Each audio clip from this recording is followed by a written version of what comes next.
Ladies and gentlemen, please welcome to the stage, Brian Smith.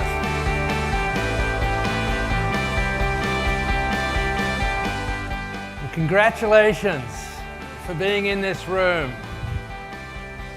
because all of you have done some remarkable stuff just to have qualified to be here. So how many of you feel successful?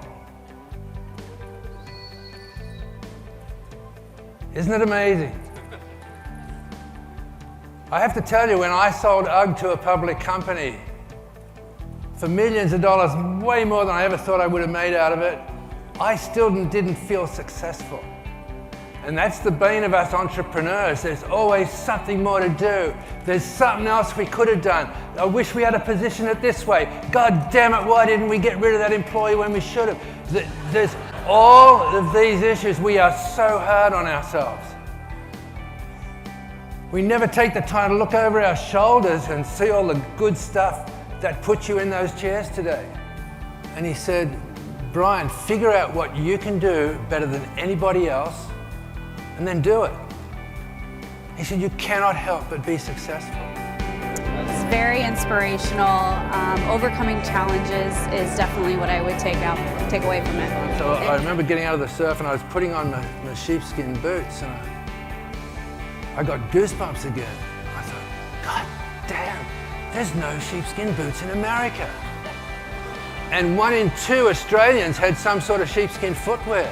And who's ever heard the words of songs that have been very meaningful or changed what you do? Here's the one that changed my life. How come we couldn't keep boots in the warehouse for 24 hours, and the Thugs warehouse, which was way bigger than our warehouse, was floor to ceiling full of sheepskin boots? And that's when I realized that the loyalty of my customers was so powerful, that they wouldn't go around me. They knew what had happened, and they were willing to forgo nearly $2 million worth of sales at retail than join on the other guys. I think the most touching moment for me was when Brian talked about the fact that he realized now I'm gonna cry. His customers didn't buy from his competitors when they knocked him off, and that moment was so real and so authentic, it just completely touched me to the core. It's really amazing for him to be so open and vulnerable and share with us that way. Guys, and that is such a testament. We live in the day of clicks and websites and everything's instant, and we tend to lose track of our customers. But I gotta tell you, if you can keep a personal connection, sorry for this, it is so powerful. Don't give up. You will fail, and failure is part of it, but you haven't really officially failed until you've tried all the way. So a really cool story of perseverance and grit. Enthuse over apparent defeat, because defeat is not a real thing until the second you give up. I've got so blasé about it over the years that something goes wrong, I go, damn, that's good. Okay, what's good about it? And you'll be staggered that within 24 hours or maybe 48 hours, you'll come up with a solution and think, God damn, if that hadn't happened, I wouldn't have found this new cool way of doing it. I was lying on my back on the floor in the living room, watching TV, my wife sitting up on the couch, and I can remember the show finished, I clicked it off, and I rolled over onto my stomach, and I got up on my hands and knees and started crawling to the bedroom.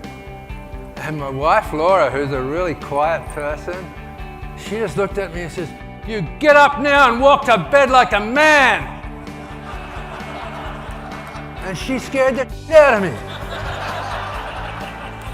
And I was like, I came up off the floor, it was like coming out of a fog. And I thought, oh my God, there's so much more to life than this crappy little sheepskin company.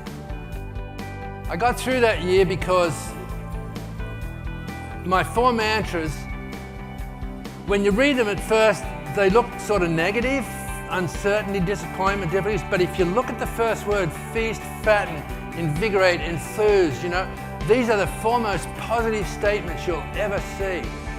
And they don't just work in business, they work in your personal life as well.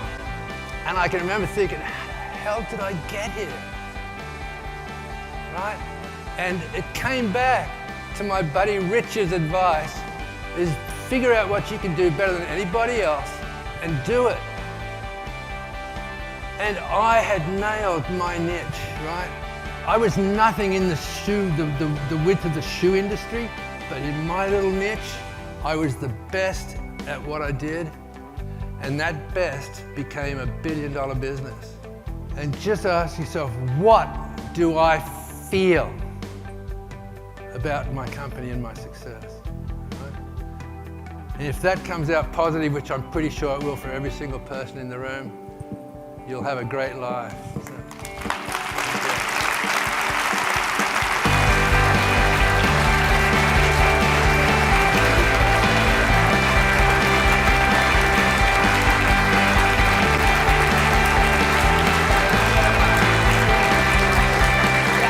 So energized after hearing his speech. It really was extraordinary. I feel like it's what I came to the conference to get and to hear. Like, I'm done now. You know, I could leave. So I don't want to leave. There's lots of parties ahead, but I really absolutely got a message that resonated with me so truly in my heart.